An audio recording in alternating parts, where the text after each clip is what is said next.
that situation? I thought it was weak. I thought it was some bullshit.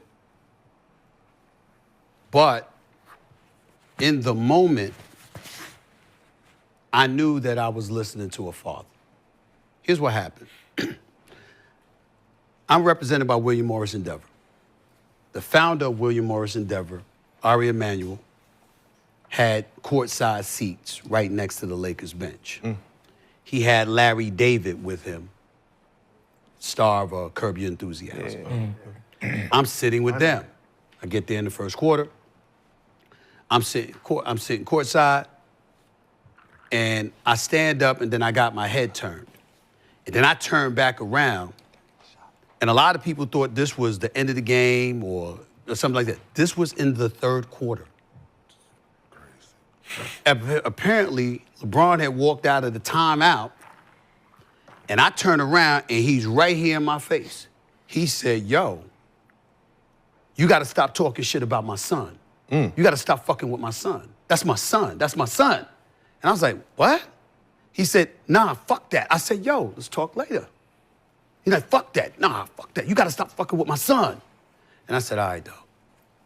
And he walked off. So I remember during a timeout in the first quarter, seeing Bronny. And Bronny looked over at me, and he had this sad look on his face.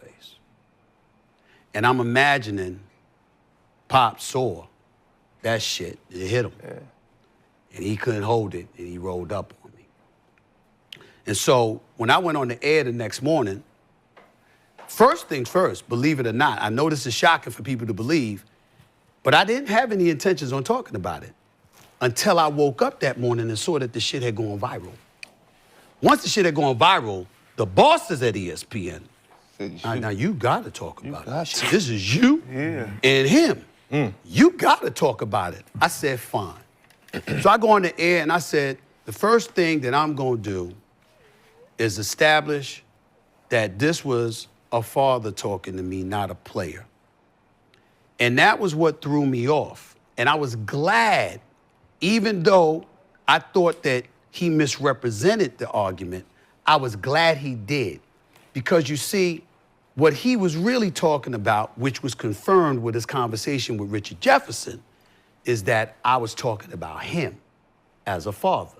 And so what happens is that had he said that to me, then I wouldn't have been thrown off. I'd have came right back at him. Yes, I was. I was talking about you. You did this shit, which I'll get to in a second. But because he didn't do that, I said, fine, you let it go. Mind you, I just agreed to my contract. Courtside. That day was when it was announced. It's all over, everywhere. We talked about it. Right? Yeah. It's a nationally televised game. The cameras are rolling, and I'm like, if I do anything, this is gonna be a scene. Now, we can sit up here in front all we want to and act like we don't work for somebody. Damn it, I work for Walt Disney. And if I had gotten into some shit with him at courtside right there at that moment, no matter how right I would have been, it would have been wrong. And I was like, I'm not gonna do this. But once I saw the tape of him talking to Richard Jefferson Saturday night in Boston, that was when I got really pissed because that was confirmation.